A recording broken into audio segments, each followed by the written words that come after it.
What's up, everybody, and welcome back to Fireside Giants. I'm your host, Anthony Rivardo, joined by my co-host, Alex Wilson. Giants family, how we feeling? What a Saturday we had watching Jackson Dart throw a 28-yard touchdown pass to Lil Jordan Humphrey for a touchdown. Great debut from that rookie. Marcus Bowe playing primarily right tackle, a little bit of left tackle, 6 snaps, but shutting pass rushers down. What a debut for that rookie. How about Abdul Carter, the number 3 overall pick? 6 snaps, 3 pass rushing snaps, 3 pressures, beating Dion Dawkins on a pass rushing snap. What a debut for that rookie. And even Thomas Fidone. We've got a lot of positivity surrounding this Giants team right now. It's a young roster. This rookie draft class, it's only one preseason game, but it does look promising. It looked promising back in April. It looked promising during OTAs in May. All summer, throughout training camp in July, it looked promising, and now we're in August, and we are definitely impressed by the first impression of this rookie draft class in that preseason game. So we're going to go ahead and talk about how good this preseason or this rookie class looked in that preseason game, discuss our expectations and takeaways from this group. But before we get into that main topic of discussion, I did see a little report that kind of flew under the radar today from Dan Duggan of The Athletic. He was asked, could the Giants try to address CB2 on cut day through the waiver wire if they don't feel good about Deonte Banks or Cordell Flott? And Dan Duggan responded and said, it's kind of hard to find the CB2 on cut day, but I wouldn't rule out the Giants trying to make a trade. Seems to be some sort of indicator that, hey, maybe they're starting to get a little bit shaky with the CB2 battle. Of course, it's Deonte Banks versus Cordell Flott.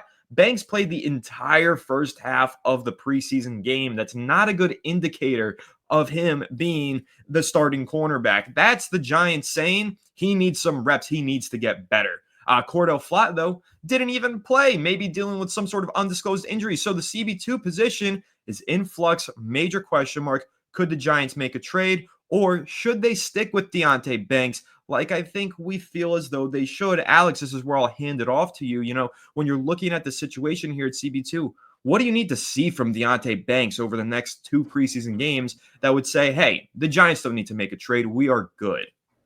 I mean, listen, there's one thing he needs to do, and I think all of us are on the same page. Get his head turned around. He's got to get his head turned around on some of these passes. He's still a second late. He's delayed. He's not able to identify when the ball is going to be there. I think he just needs more reps in live action. It was the first preseason game of the season. You know what I mean? Like, we could see an astronomical jump next week. He'd have 2 moments where he turns his head and everyone's back on the Deonte Banks train. That's how quickly narratives are formed these days. And I know a lot of people are tired and, you know, kind of feel as though he's not very good. And listen, guys, I watched people stand by Daniel Jones for 6 years. I watched people stand by Evan Neal for 3 years. And we're already writing off Deonte Banks before he takes the first snap of his 3rd season. He hasn't even taken a snap yet. You know what I mean? Like, they finally got him some support. Let this guy at least get a couple of games under his belt before we start to create this narrative that he no longer has the capacity to be a good football player. You know what I mean? Like, it's just too early for me to sit here and act like he's a bust, because he's most certainly not yet. This is one of the best athletic cornerbacks that have ever graced the NFL Combine. He was one of the top, athletes at the Combine ever at the position, ever in history. You know, this is a player that has tremendous amount of skill from a physical standpoint. It's just some of the fundamentals he still has yet to develop.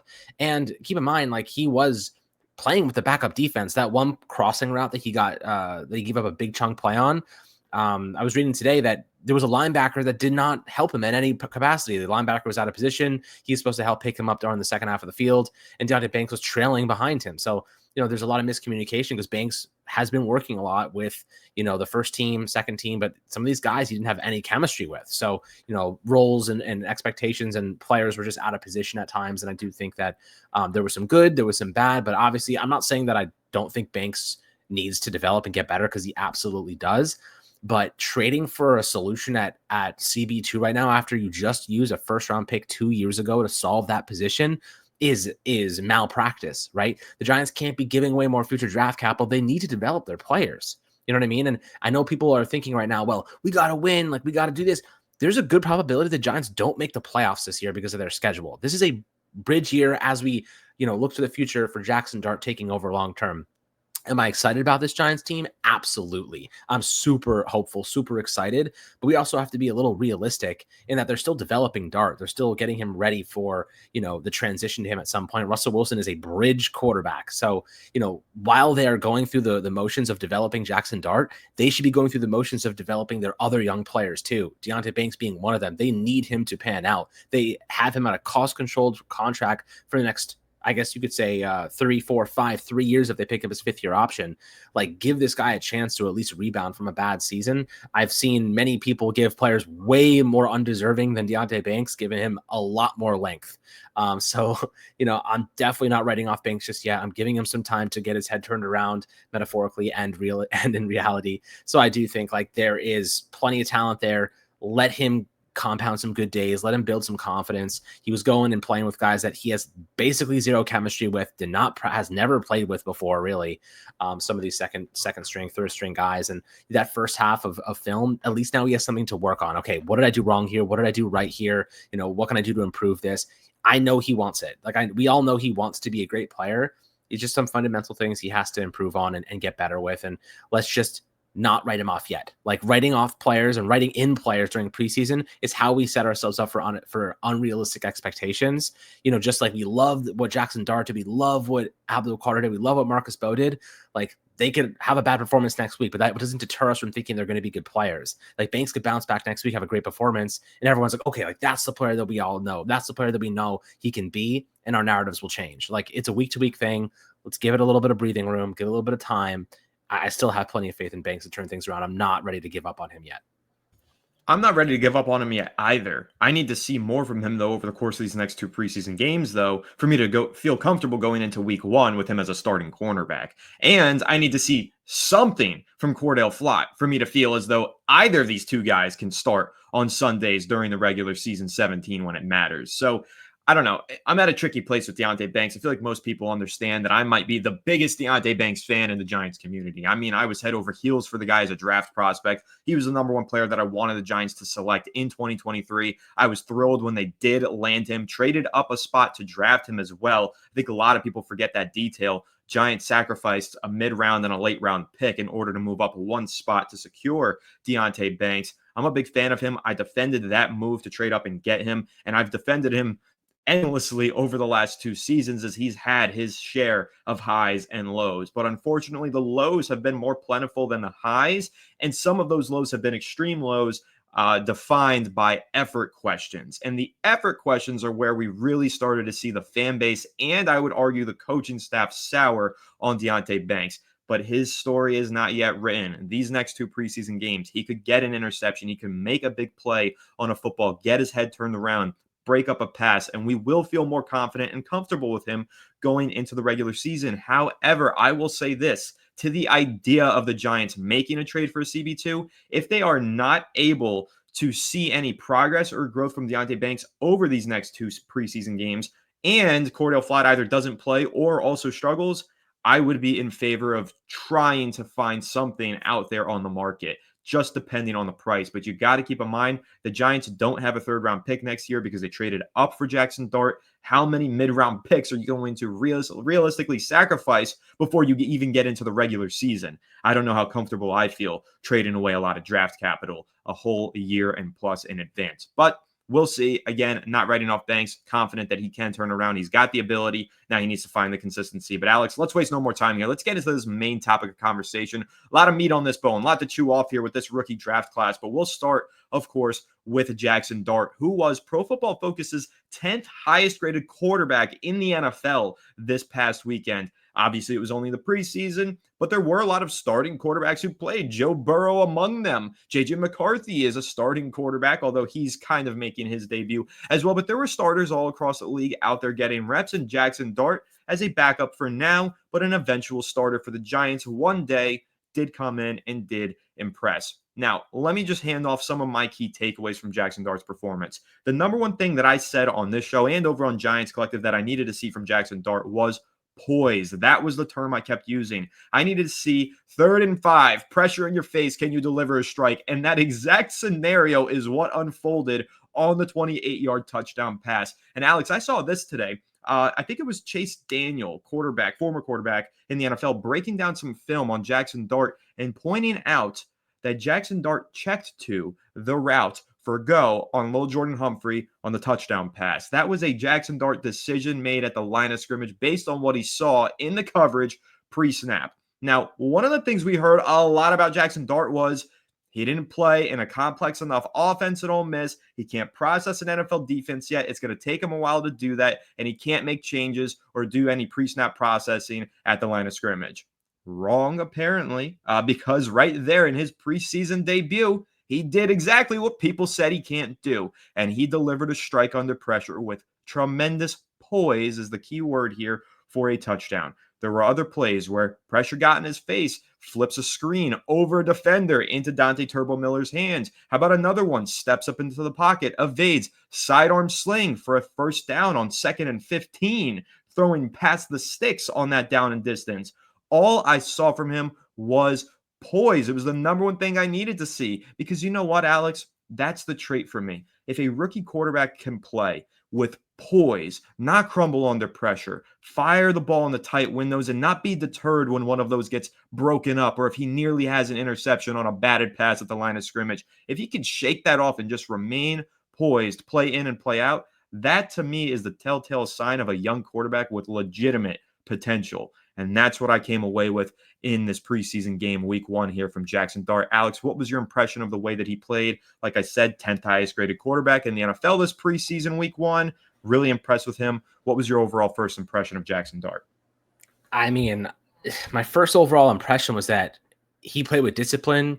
He was intelligent with his decision-making. He threw under duress.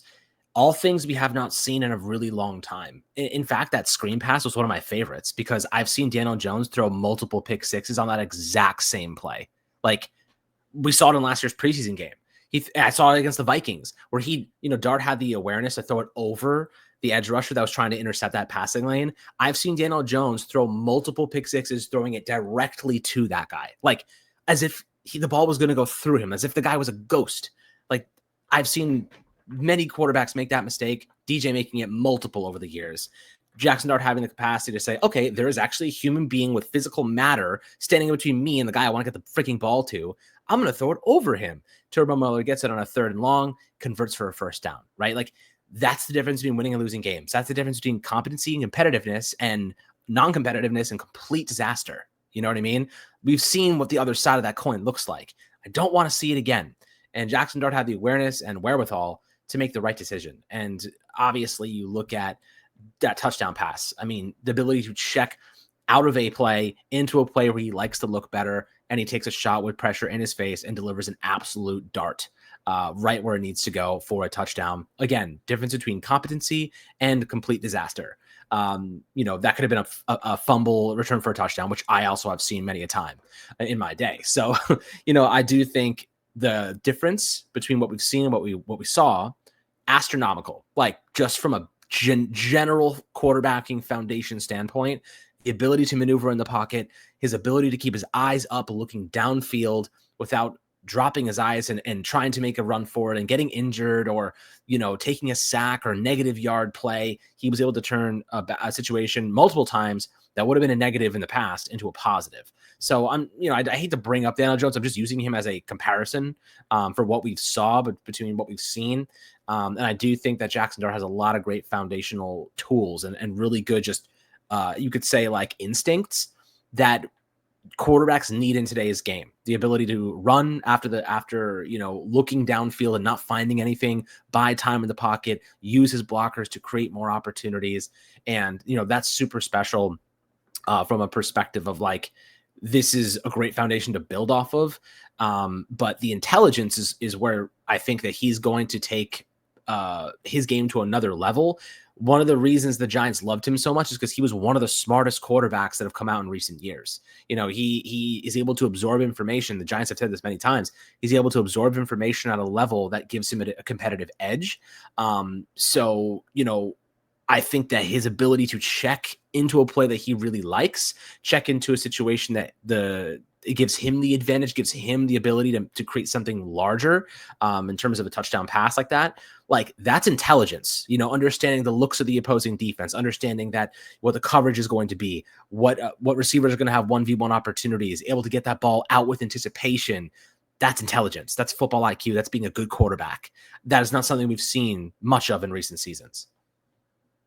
Yeah, that's for sure. But I'll also kind of build on that in terms of intelligence, but also how about just presence, right? Pocket presence is so big. I mean, even dating back to Daniel Jones's rookie year, again, I don't want to make comparisons either, but I know we've all seen rookie quarterbacks, Jones being the most recent that we saw from a Giants perspective, try to develop. But even looking around the league, Caleb Williams last year struggled with this as well, and many others. Pocket presence can be an issue. If you're not able to sense the pressure, if you're not able to get in there and step up through the pocket when the rush is coming on, you're going to ultimately just fail as a quarterback, flame out, take too many sacks and take too many hits. But what I loved about Jackson Dart, pressure coming in, he senses it, slides away, steps up, climbs through the pocket, scrambles for a first down, or throws a strike to Montreal Washington for a first down, so on and so forth. So all those different things, those were really impressive for me from Jackson Dart. And as we move forward here, can't wait to see him continue to progress in this preseason and see this development continue to take shape. But let's also flip over, Alex, and talk about the number 3 overall pick in the draft, and that was Abdul Carter. He only had 6 snaps played in this game, but 3 of them were pass rushing snaps, and he had a pressure on all 3 of them. Obviously, we know that Abdul Carter looks like he's going to be a monster. We've seen it all summer long. We saw it all throughout the pre-draft process, but to see it take shape immediately on the football field was some exciting stuff. What's your impression of the way that Abdul Carter played? And yes, a limited number of snaps, but an exciting number of snaps as well. I mean, my impression of Abdul Carter was this dude, every single snap he had made an impact, right? Every single opportunity he had to, rush the passer, defend in the run game. He was maximizing his effort, running after the backs. But the 3 pass rush steps he had a pressure on every single one. He destroyed Deion Dawkins, an all-pro left tackle twice. A rookie who's never played in the NFL before, dismantled Deion Dawkins with ease, right? And I'll give Dawkins a bit of credit because, first action of the spring has to get his, probably get into the groove, and it takes a little bit of time. That's what preseason's for. But Abdul Carter looks like he's in midseason form already, and he has not taken a real NFL snap yet, right? In a regular season game. It just gives you an idea of the foundation he has. Like, this is an all-pro level talent the Giants drafted on day 1. If he lives up to the potential, this is another Micah Parsons. Like, that's how good he could be. And we have been looking for players like this. We got one in Malik Neighbors to go back-to-back drafts, getting a player on the offensive side that could be one of the best, if not is already one of the best receivers in the game. The year after that, we got one of the best who, could be top 5, top 3 pass rushers in the game. Like, that's how good he could be. It is very fortunate. I mean, that's what happens if you're drafting top 6 every year. Like, you should be able to get players with this level of talent. But the Giants really were able to add 2 critical foundational linchpin pieces to both sides of the football. Abdul Carter has just as much upside on the other side of the ball as Malik Neighbors has on offense. And that is a special kind of tandem there. They're going to be the faces, along with Jackson Dart, if he pans out, of this team for a very, very long time. And, this is the start of a window that could breed multiple years of truly competitive football performance. And like this, the progression with Dart, Carter, everyone staying healthy, like these things are going to be the core of what this team is going to be made of. And they already have some of those key contributors like Brian Burns, Dexter Lawrence, Andrew Thomas. Hopefully Thomas can stay healthy. These guys locked up on long-term contracts, not to mention Paulson Adebo and Javon Holland. So, you got lots of young pieces, lots of core pieces already locked up on long-term deals. And you have money in the future because Jackson Dart's on a rookie contract. The Giants, I'm seeing semblances here of a true, good equation, like a really good equation. The coaching just has to come through. Anthony, they got talent. There's no doubt about it. They got talent. It really now just comes down to, can the coaches maximize that talent? Can the coaches maximize the discipline on this team and get the most out of this group of guys? If they can, we're going to see a much more competitive team than I think we even realize. Yeah, I definitely think we could see a more competitive team this year. I think everybody knows that I'm higher on the Giants the most and optimistic for a hopefully 7-ish win season. We'll see. But let's talk about these mid-round guys that the Giants drafted. Marcus Bowe being one of the biggest standouts, one of the highest graded offensive tackles in the NFL this past weekend. Again, preseason, but still impressive. And primarily playing right tackle, only 1 pressure surrendered. surrendered, sorry, and a lot of great pass blocking reps in there from Marcus Bowe. Really liked the way the kid played. And on top of the good pass protection that he provided, a couple of violent moments in the running game, which is what we really needed to see. And so I don't want to get too far ahead of myself and be like, hey, this guy could succeed Jermaine Illuminor at right tackle. But what I will say is Jermaine Illuminor is in the final year of his contract. For the Giants to have somebody developing behind him in the wings, at least demonstrating in the preseason, it's early, but demonstrating he's got some talent and potential. I do think that is important, just to know that they could have a succession plan behind Jermaine Illuminor, who's in the final year of his deal. So I really like the way Marcus Bowe played. Of course, 5th-round pick for the Giants. Big question mark. Was he going to play tackle? Was he going to play guard? Was he going to move all the way into center because he's undersized? Well, he's playing tackle for the Giants, and he's looking good so far at right tackle. Got a lot of first-team reps during training camp, even at left tackle, but primarily at right tackle in this preseason game. Once again, very impressed with the way that he played, particularly in pass protection. The Giants, their quarterbacks dropped back 51 times on Saturday, 0 sacks taken. Not only is that impressive stuff by the quarterbacks, but of course by the offensive line. It goes hand in hand. But Alex, Marcus Bowe, first action in the NFL, looked pretty good, liked his ability to pass protect, but loved the violence that he demonstrated in the running game. What was your impression of the 5th-round rookie? I mean, for a 5th-round rookie, he looks like he has a bright future ahead. And the Giants desperately need to break this stretch of failing to develop offensive line talent. Marcus Bowe clearly has talent. That's not a question. It's just a matter of stacking good days, compounding them. And as Joe Shane said, when you don't hear much from the right side of the offensive line, that usually means there's good things happening there. So really impressive what Marcus Bowe showed. I mean, for goodness sake, I mean, James Hudson looked horrific. 2 years, $12 million deal. He looked horrible. Multiple penalties, multiple blown blocks, complete just liability. Marcus Bowe developing as a rookie into a competent swing tackle that can fill in on both sides. That's a dream come true. That's exactly what the Giants need. And then long-term with Jermaine Illuminor's deal expiring after this year, maybe Marcus Bowe has the talent to be a starter. And if that's the case, it'll allow them to spend more money elsewhere to address other positions. So, you definitely love to see the early returns from Marcus Bowe. We'll be keeping a close eye on him. I know Anthony will be looking at some of the film in the coming days of him. But like you said, violent. Like this dude he whacked the shit out of somebody. It was awesome. So I love that from Marcus Bowe. Love to see that physicality. Love to see his technique and his athleticism shining through. He had a good anchor. He was on an island a lot of times. It was night and day compared to what we've seen from Evan Neal in the past, like just literally night and day. He was able to catch up off the edge, stop people from bending. And I do think that was encouraging to say the least. Really good start to his professional career, but we'll be keeping tabs as the preseason progresses.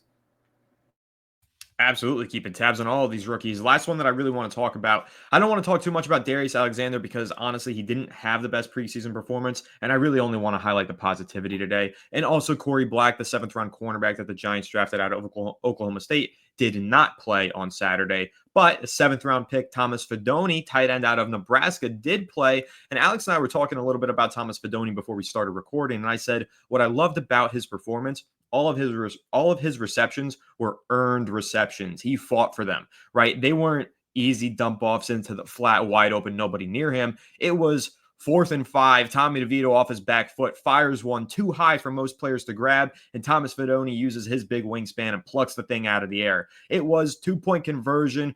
Plays being extended, fired into the back of the end zone, not even intended for Thomas Fidone, and he goes up there and grabs it, brings it down for the 2-point conversion.